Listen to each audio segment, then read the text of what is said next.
Tired of the hype about living the dream? It's time for truth. This is the place for tools, power, and real talk so you can create the life you dream and deserve. Your ultimate life. Subscribe, share, create. You have infinite power. Welcome to this episode of Your Ultimate Life, the podcast I created to help you live a life of purpose, prosperity, and joy by serving, blessing, lifting people with your skills, your gifts, and your life experience. This is one of the special Thursday editions where we talk about what AI is or isn't doing to coaching. After I wrote the book, Coaching in the Rise of AI, I had this feeling that I needed to get some conversation going with people that are using it, that aren't using it, how much, why, how, that kind of thing. And so, as you know, on the Thursdays, we've been having these special episodes for a few months, and I'm going to keep this going for maybe a year. We'll see as time goes by. So today, I want to welcome to the show Ben. That's a joke for those of you that weren't in the green room. Ben and Abi, welcome to the show. Hi, so great to be here. All right, cool. Thanks, Andy. You are absolutely welcome. So the first thing, since we're talking about coaching and AI, and I realize AI is going to change the universe in a million ways, and we're only talking about kind of one more narrow way as opposed to the general impact on humanity. The first question I kind of want to start with is, are you using AI in your business or in your work? And if you are, how and how come? Who wants to start? I don't care. I'll start. So, are we using AI? Yeah, I'm building AI.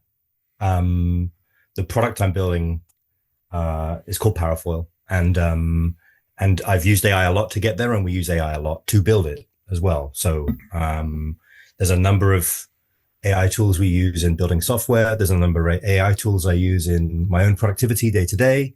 And I guess what we're building is a leadership intelligence tool. So it analyzes how you lead in your work, inside the work, and then gives you actionable advice for how you can improve and charts your progress day by day. So you can measure your progress as you go. So it's like almost like a telemetry tool for your leadership. So it's an AI tool. Cool. So let me ask you a couple of questions about that. Yeah. So it's called Parafoil? Parafoil, P-A-R-A, like the thing that helps the space shuttle land. Yeah. Yeah. All right. So Parafoil, and it is a leadership guide, measurement, assessment, coach, kind of something in the middle of all those things.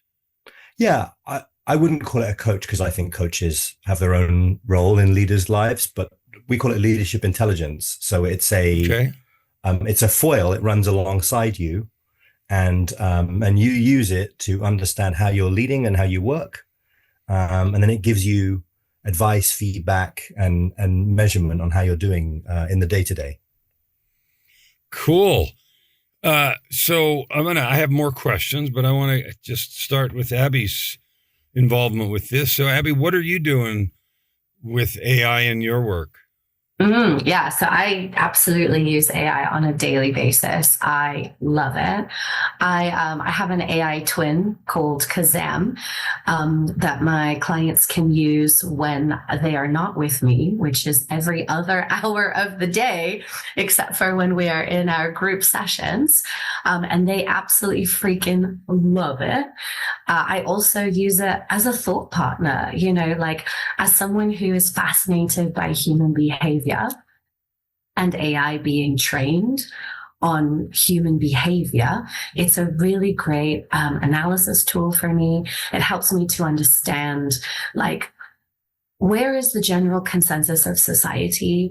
I love the deep research tool because I can say, hey, this is what I want to talk about. Can you research Reddit? What are the questions that people are asking today about this particular subject that I'm interested in talking about today? So yeah, I absolutely love it. Cool. So let's just go back. Let me go back to each one of you and tell me what got you excited about the possibility of this tool Because, like, what is it that made you decide this is the time for the tool process that I'm using? And what made you excited? Because both of you have said, gee, heavily involved building it, using it, love it, create names for it, pets, you feed it, I don't know, whatever. But like, what made you decide to do this and get you involved in this? Yeah, I'll take that first. So two things. One is just reflecting on my experiences when I first became a manager at the age of 24.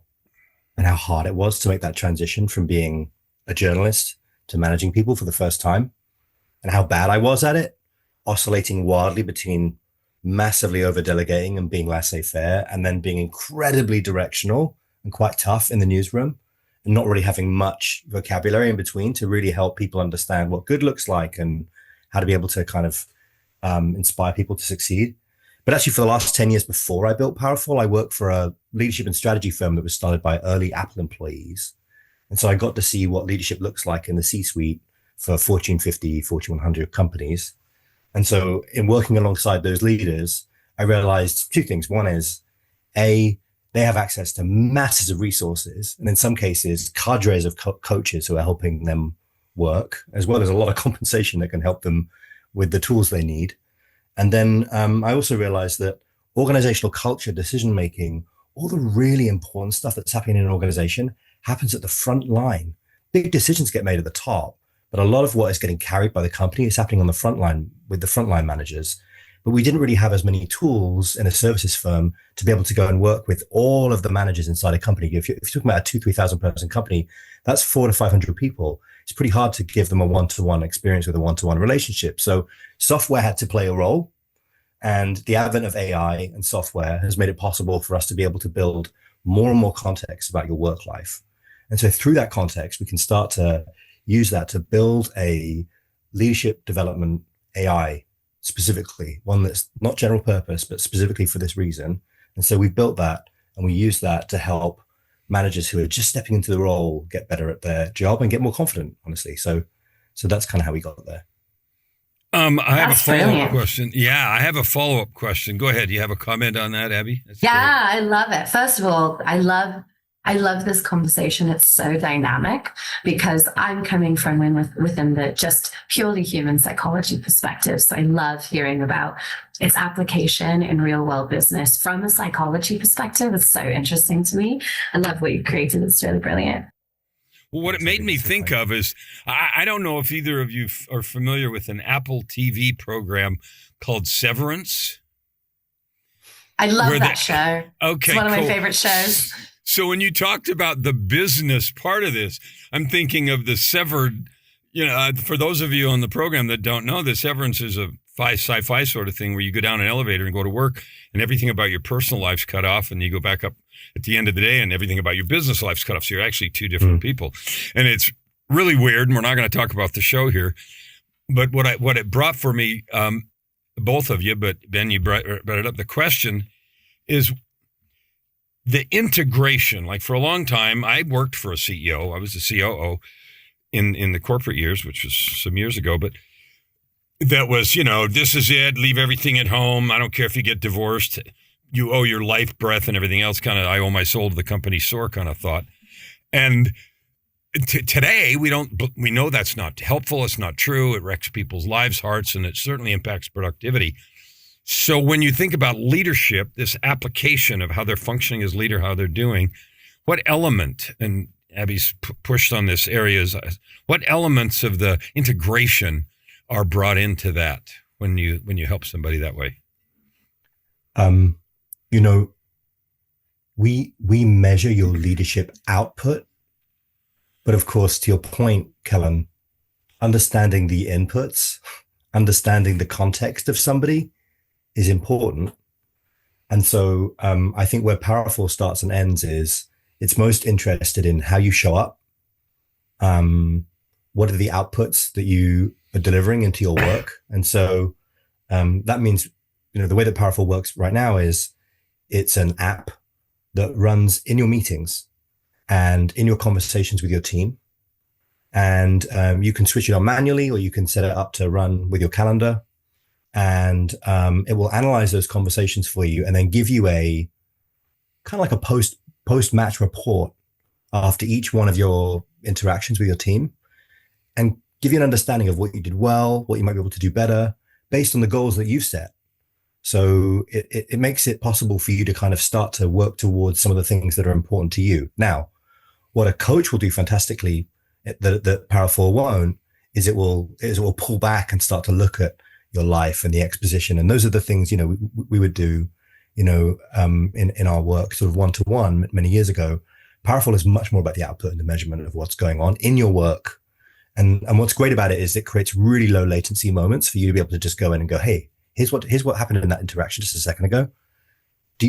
How do you feel about that? Rather than necessarily waiting for the time when you get an hour a day, a week later. Right. Abi, I want to come to you about what brought you into this. Yeah. The same question I started with him on. Tell me what brought you into this. And yeah, absolutely. So I have this friend who was toying with creating his own AI agent, and he was so hypey about some of the results that some of his friends were getting from interacting with his AI agent. And he started saying things like, very similar to what you said, AI agents are going to replace coaches. Check out my AI agent. And so I was deeply curious. And so he let me try it out. And within 48 hours, I learned more about myself than I had with my coach in the previous, I want to say, like 6 months. I had massive breakthroughs.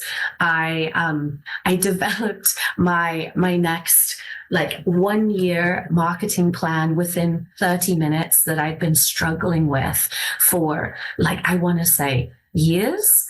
Like what I was able to create in a matter of 2 days was so incredible that it was a paradigm shift. I had an entire paradigm shift within those 48 hours. And, but his software irked me. His agent irked me because it was so shame-based. Like everything that it would come back with a shaming tone. And I was like, this is bullshit. Because the information is great, but the delivery is awful. And then it started to get me reflecting on the coaching industry. And I realized that a lot of coaches are shame-based. And I realized that this is actually how a lot of coaches speak. And so then I was like, okay, I want one of these, but I want it with my own coaching style, which is very acknowledging, which is very accepting of meeting people where they're at. It was missing the trick with a lot of, belief systems, with belief processes. It was very like blamey with the way that it was like, you're doing this. And I was like, wait, just a cotton picking second here.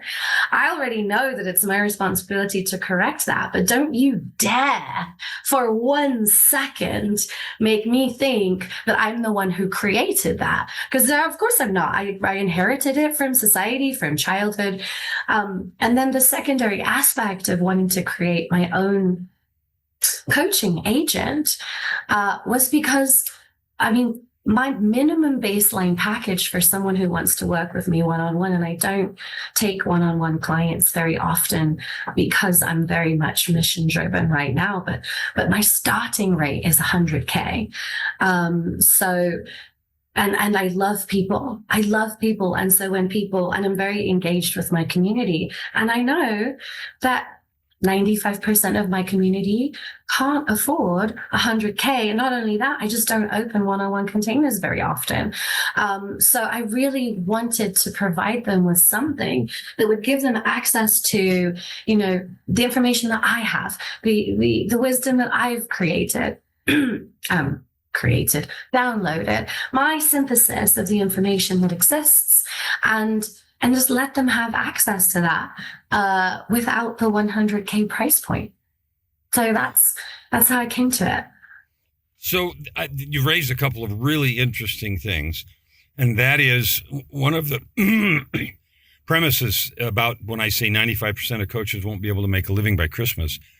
It is with coaching as it is today, with coaching as it has been sold. The systems, the tools, the frameworks, the questions, the boxes that have been built and what passes for coaching.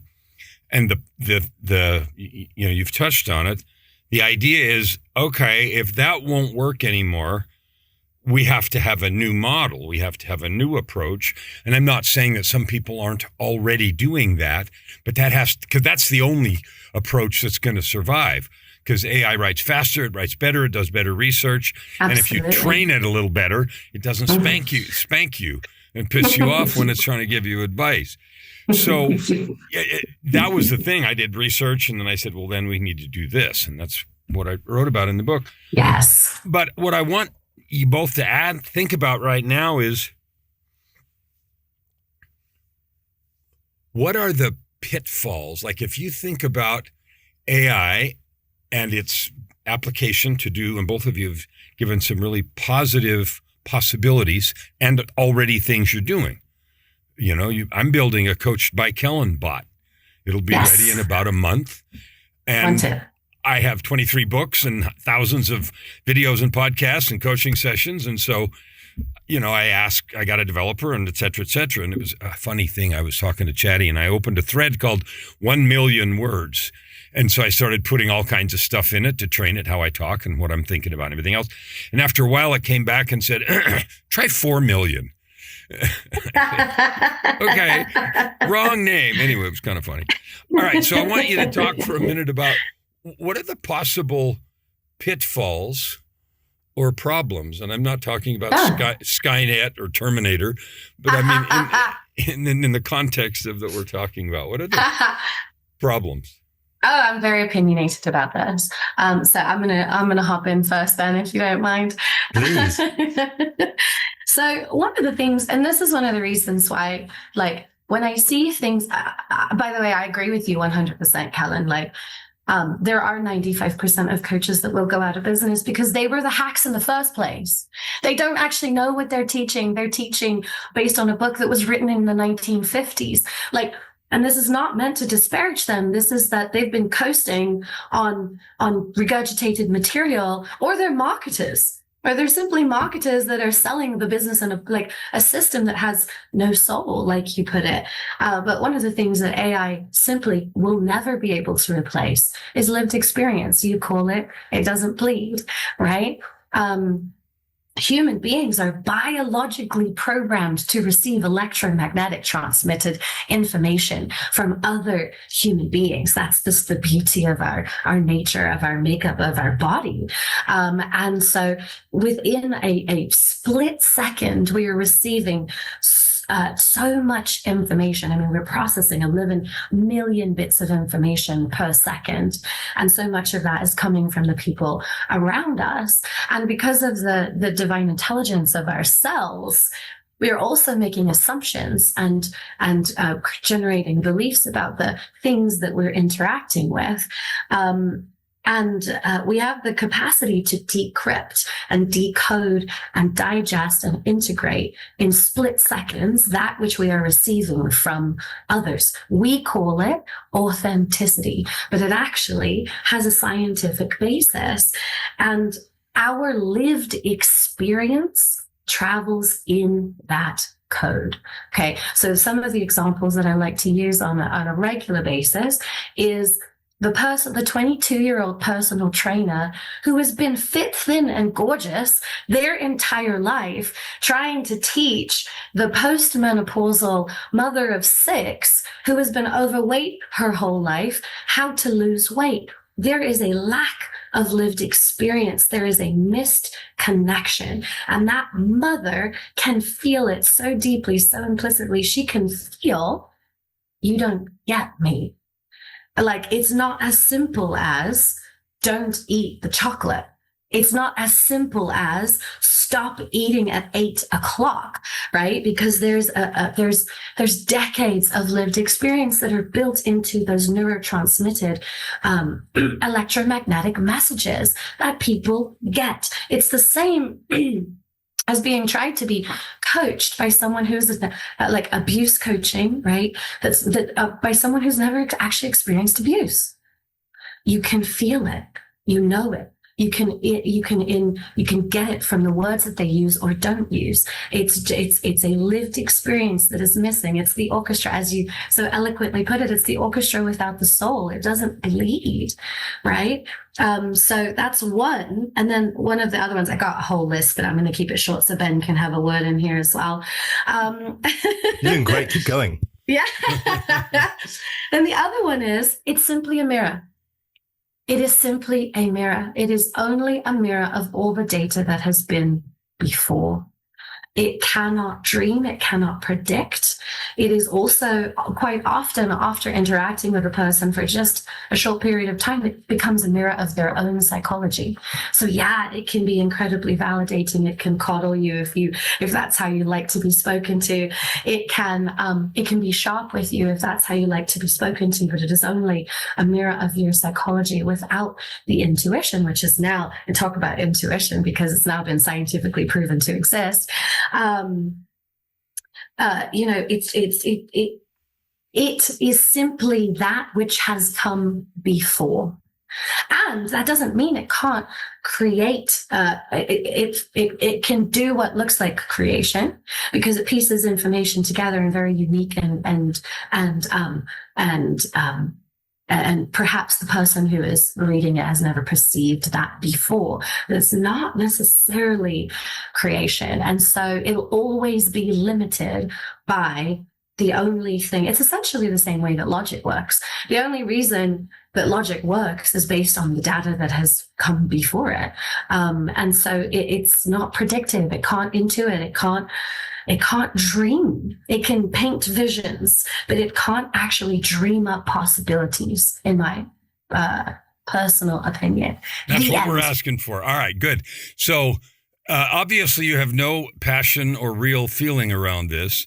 So Ben, I want to open the mic to you, and I want you to, whatever, you don't have to agree or disagree, however passionate she is about it. What do you see as the potential pitfalls? I also I love how passionate and informed you are, Abi. It's really so interesting, like clearly to hear about your perspective on it. And I couldn't agree more actually with almost everything you've said. Okay. I think when we talk about AI, for the most part, we're talking about chatbots, right?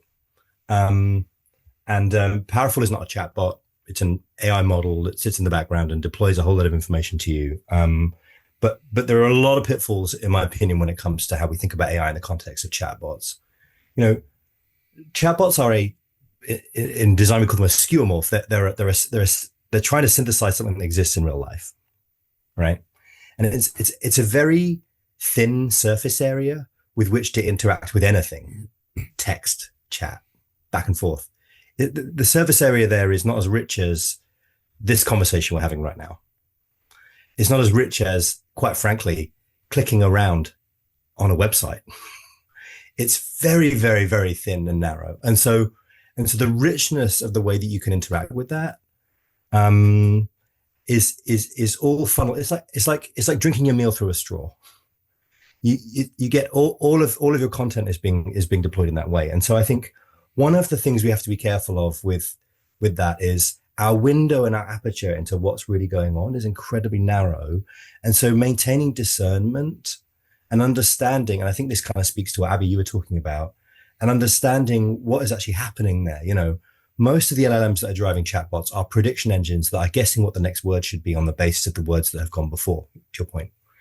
And so just on that basis, it's also, incentivized to drive better engagement with you. And so therefore, the goal is to get you to commit more words to it. So it will commit more words to you and so on and so on. And that's how the machine works, which is, just like Instagram, where you put more photos in and it gives you more stuff back. You put more browsing time in, it gives you more stuff back. It's not completely different to that in that most of the people who work at the large AI houses are incentivized around engagement. And so you have to be wary of, I think, what it's coming back with often, because sometimes it can be hallucination. I'm sure we've all talked about that plenty of times.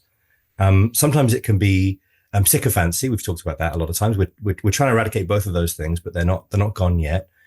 And sometimes it can just be unhelpful. That the tone, Abby, you talked about this, that the tone, the style, the way it comes to you can be unhelpful. And so I think there are plenty of pitfalls when it comes to how we think about what we interact with, what we've come to call AI for the most part. And I think we should be wary. And, what we found in the Web 2 era was our understanding of what's going on fell quite a long way behind what the engineers at the large tech companies were actually able to do.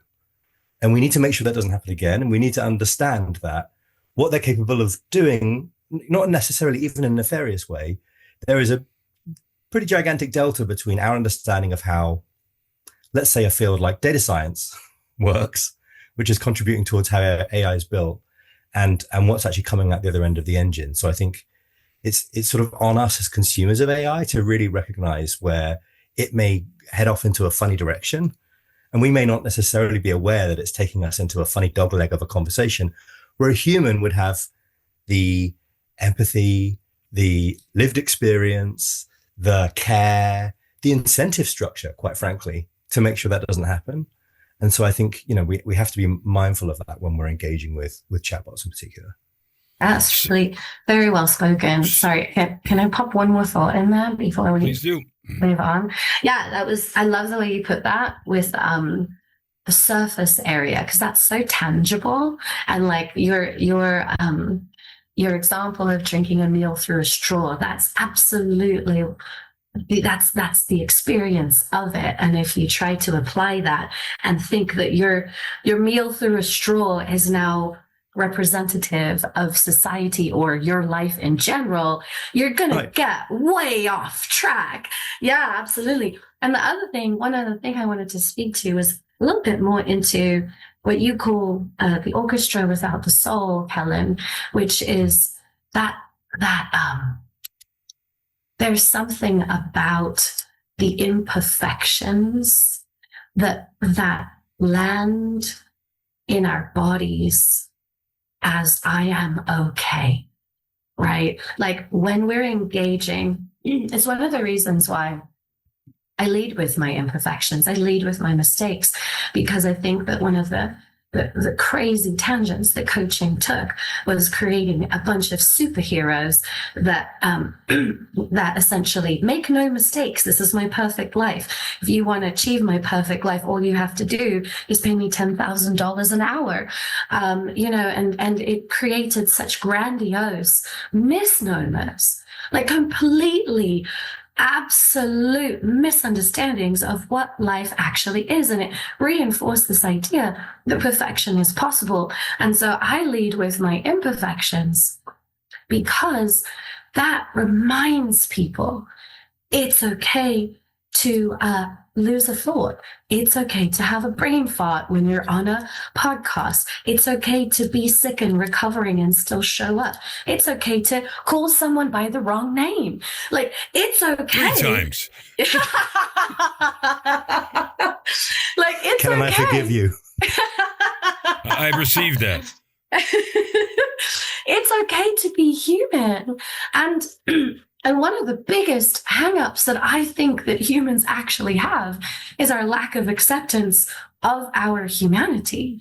And so if we're going to try to now delegate coaching to a machine that is incapable, mostly for the most part, of imperfection, we are only going to expand and increase the psychosis that is already running rampant in the human race. So authenticity and that just lack of perfection, just your imperfections, Kellan, you said it beautifully, the breaths, the stumbles, the jitters, when you miss the mark just by a little bit, or you get lost in thought, or, those are the things that settle the nervous system when someone is doing this deep work, which requires an immense amount of trust, an immense amount of vulnerability, an immense amount of humility and willingness to confront the stuff that you have been literally running at top speed away from for your entire life. And it feels most safe to do that with a human who you feel gets you, in my opinion. So there's three things, because you've laid the groundwork for this. when I say 95% of coaches will be out of business, unless, and then there's a big unless that I talk about in the book. And there's three things that I think are barriers to coaches moving to what they're going to need to be, because I think the coaches who remain, and the words that I use are the embodiment, the only ones that are going to be able to transmit the truth that you've described, Abby, and that, Ben, you've talked about, is those who are the embodiment of what they teach. And it isn't what comes out of their mouth, it's the energy from their being. In other words, they walk into a room and they are what they say they are, and it's obvious. And I don't mean strutting and being cool. I'm just talking about integrity, truth, and all that stuff. So I think there's three things in the coaching industry right now that are going to prevent or hinder coaches from getting to the elevated place, because the 5% that are left are going to be well paid, really needed, and very successful and have a huge impact. Okay, and here's the three things. The first one is what I call the head in the sand problem. And that's the ones that are going to pretend that this isn't happening. You know, the ones that I see this on Facebook posts. Well, AI is not going to do anything. It's the human touch, and I've already got that. Okay, good. If that's how you're thinking right now, you're dead. You're finished. Get off the stage. Because you haven't even thought deeply enough about it to know what you're talking about it, to release it or to dismiss it that glibly. The second problem is what I call the anti-problem. Okay? And I describe it this way. Picture a big casino, and there's all these blackjack tables, and you go in and you're looking for a place to sit down, and you see all the $10 tables, the whole casino, all the chairs are full, and they're full of robots. And the only place there is for you to sit down is in the high roller room where the ante's $10,000. And what I'm saying with that, well or poorly, is that the ante to be effective in this profession has gone way the frick up. And if you're, and that's just a truth. Yeah, and the third thing that's going to keep people from going there is the mountain. It being consistent, like if they're looking at their leadership and they don't turn on their thing and they don't really take advantage of it, and they don't lean into the truth of the analysis of even momentary, I could go clean that little mess up right now based on this analysis, but I really don't want to because it's a little scary and I don't really want to fix that right now. And I'll wait till an hour or tomorrow or maybe never or whatever until it fades into yesterday's news. The journey up the mountain of embodiment, whether it's great leadership and empathetic empowerment of those that work for you, or any other aspect of that same activity in other areas of life, that requires that the coach or the leader or the person who's entrusted with that sacred space be constantly on the journey about who they're being. It's not a jacket you put on. It's 10,000%. And so those are the three things that I think are going to get in the way, and only those people that that full on embrace that are going to be in the 5% who have super value, but who have a meaning in the world to come. So that's the thesis, and I'm interested in what you guys think. Yeah, I'm going to hop in real quick, Ben, if you don't mind a minute. Ed, you have Okay. I'm very assertive. I've lived in America for quite some time now, so it's deleted so much of my British politeness.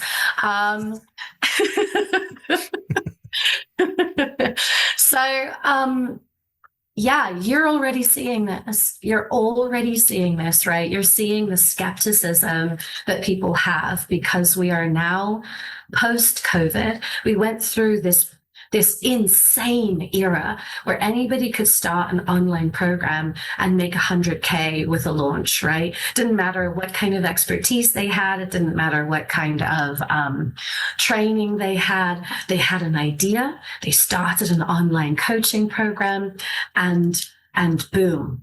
They made 100K, they made 200K, they made $1 million. Well, now we're in the post-COVID era where people have been ritualistically burned by spending so many tens of thousands, hundreds of thousands of dollars on this emptiness, right? This emptiness that does nothing, that creates nothing, that offers nothing except for putting the blame on the consumer in the first place, saying, well, reinforcing their original trauma, which is that they may be irrevocably damaged and there's nothing that will actually work. So reinforcing that divide, which don't even get me started on that one, because man, I got some righteous anger behind that one.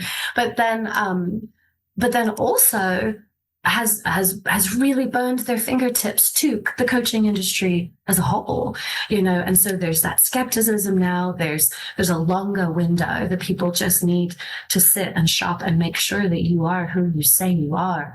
And you're already starting to see those coaches who are still hiding behind their lack of willingness to climb the mountain, their lack of willingness to do the work, and hiding behind this in their Instagram veneer, right? Their well-curated set of posts that makes their life look amazing, whether they rented that house for the day for the photo shoot or whatever. Like, you're seeing them falter. You're not seeing their ads anymore. You're not seeing them in programs anymore. You're not seeing them anymore. So I absolutely agree with that, because essentially AI is an amplification tool. And amplification does one thing, same as money, same as power, same as influence.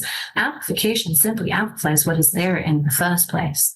And if what is there in the first place is nothing, it's going to amplify that. If what is there is lived experience and soul and, the work, climbing the mountain, doing the thing, being willing to do the hard stuff so that you can show others how to, then that's what AI will amplify. Ben, thoughts about those three things or anything else that comes to mind in that context? I couldn't disagree. I agree with your observations, Kellan, and yours, Abi. Coaching is a method, not an outcome. And so my opinion is the folks who will survive the AI era will be folks who are most focused on the outcome. What am I trying to achieve with my clients? What matters in terms of when I get them from A to B? What is the net result of spending time with me? And what does that get them that it couldn't otherwise? And, Parafoil, we've devised a method that is non-competitive with coaching. In fact, I think it's a wonderful compliment. But when you're coaching, if you're, I think, overly focused on just the method of going in there and having the conversation, of course that matters to be focused. But I think what matters most is that we all continue to focus on the outcomes. And actually, that may mean that we're willing to think unconventionally about the methods that we're going to deploy in order to achieve the outcomes that we want to. And all of us, the three of us are here because we all believe that in the importance of those outcomes and how critical it is. And I'm sure that's the same for a lot of your audience, Kellan. We all believe in those outcomes and how important they are. And so, in many ways, we're all kind of here to try and achieve those outcomes by whichever means we need to. And so I hope that coaches will continue to think about that as they're thinking about how to evolve for themselves in their own individual, authentic way for the next era. Ben, what I'd like to ask you now is about your particular product. You mentioned it's a complement.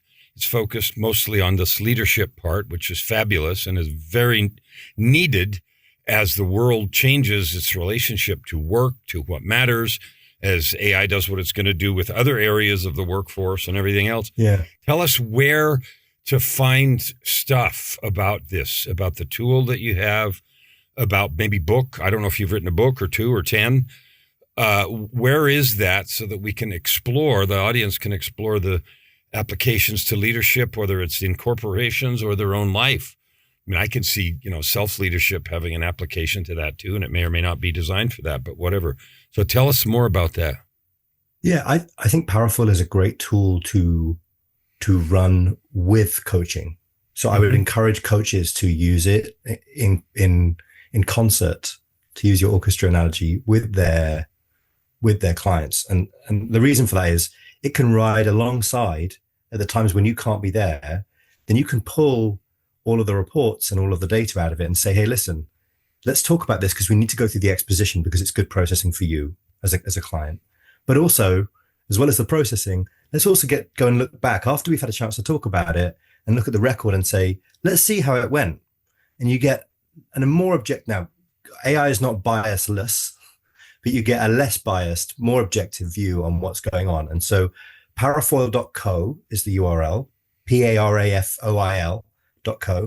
And you can email the entire team, the whole organization, humans@parafoil.co. So you can email the AI at ai.parafoil.co. That's not something you need to do. And you can email all the humans@parafoil.co, and we will reply. We read every email. And so if you want to get hold of us, please, I'm super curious to talk to you. I think coaches and Parafoil will work together more, or at least coaches and AI are going to work together more. It sounds like both of you are working on that in a way that's going to be super useful to all of your clients and many more. So that's us. I have another, and just one additional thought to add. I totally agree with everything that you said, Ben, about how that works alongside it. And another aspect that you maybe aren't super aware of is coaches are terrible at running businesses, like awful.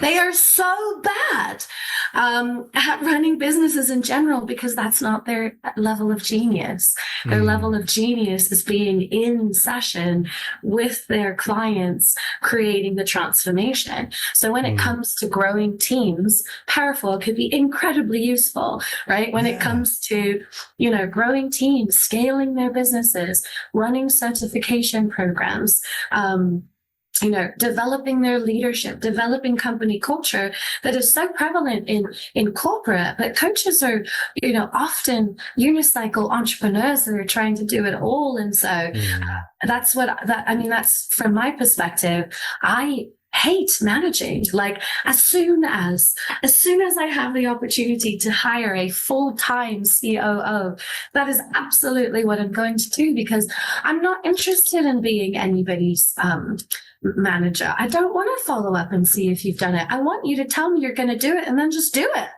Right. And so that's another way that Parafoil can really support all, not just coaching industries, but all industries, all entrepreneurs who really need to develop their leadership skills and their management skills, because it can bridge that gap that is really difficult to bridge when you're reading a book, because there's that separation, right? You can read all the coaching books or the management books or the developing your corporate culture books, but there's still a separation. Like, how do I actually apply that to me? And you've solved that problem by saying, well, just watch what I do, and then you can tell me how I apply that to me. What you say about books is so important. I mean, obviously books are a really great store of knowledge, and I hope they continue to be a great store of knowledge in the future, and I believe they will be. And Praxis is how I've done most of my learning. So that knowledge needs to get put into action. And, Parafoil is all about measuring that praxis and giving you moments to go and put that knowledge into motion so that you can create the small, tight learning loops that you need to be able to go and improve. So I couldn't agree more with that. Yeah. Well, that's fabulous. So we're about our time. This has been a very interesting conversation. Before we get done, I want to ask each one of you, what didn't we talk about? What didn't you say that is really important? And it's not a master's thesis, but just, an additional thought that it's like, oh, I really wanted to say X. Who's got something? Oh, yeah. I always have something, Kellan. Always. I had no doubt. So I think one of the things, and this is something that you point really well at, and you just mentioned it, Kellan, I know that this is part of your mission. You mentioned it at the event. Is practical application. You don't want people to just know that they are divine. You want people to start acting out their divinity. And that's one of the things that I try to impress upon everybody I come into contact with is you are not born to live a life of mediocrity. Fucking stop it. Stop it. Like, stop coddling your comfort zone and do a thing, even if that thing is taking a good long look at what you were born for. or how you can bridge the gap between where you are now and what you came here to be. I truly believe everybody just actually came to Earth to be themselves, and that if everybody just lived in their creative genius, the Earth would be great. And then the last thing is, if you want to follow me, the best place to do it is on Facebook. My Instagram, my LinkedIn, all those channels are run by members of my team. But Facebook is me having my daily life thoughts and lived experiences and processes. So yeah, just find me on Facebook. Thank you. I was going to ask you that, so thank you. Do you have any final thoughts for us? Just briefly, I would say, I know there's a lot of concern and anxiety around human replacement of jobs, that kind of stuff. And I think, Kellan, many of your prophecies, I'm sure, will turn out to be true. But also, I think there's still significant opportunity for everybody who chooses to find the thing that makes them different and find the people who care about that. And if you can continue to do those two things, you will be able to find work and things to do and be gainfully employed, I'm sure. So I would, take a moment, if everybody is particularly concerned about that stuff, to breathe and realize that, like, the future might not be just full of robots and completely as bleak as you think it's going to be. Absolutely. Thanks, both of you. There's truly no scarcity. I mean, there really isn't. It's just AI is here to help us shift into exactly what you said and exactly what your book talks about. It's just here to help us shift into our power. I want to thank both of you for coming and sharing your heart, your love, your insight, your excitement, your creations, your passion with us. There is no doubt that there is opportunity. And thank you for reminding us of that, Ben, that there's no doubt. There's no question. You have something to do. You were born to do something. You have to develop your skills and talents and go find it and take some risks and go do stuff. Yes. But you have an opportunity to make a difference, to get paid well, and to do something that feels meaningful. So, Abi, thanks for being here with me today. Thank you so much for having me. Yeah, Ben, thank you for being here today. Thank you, Kellan. It was really a pleasure. Thanks. All of you listeners, I'm going to encourage you to listen a couple of times. Like always, these Thursday episodes are completely different, and they spark just some different ideas. And the intent is for you to be encouraged about your opportunity, to be realistic about the path from here to there, but to also encourage you every time, with every episode, that nothing can prevent you from living your ultimate life. Never hold back and you'll never ask why. Open your heart and this time around. Right here, right now. Your opportunity for massive growth is right in front of you. Every episode gives you practical tips and practices that will change everything. If you want to know more, go to KellanFluckigerMedia.com. If you want more free tools, go here, YourUltimateLife.ca. Subscribe, share. Stand with your heart in the sky and your feet on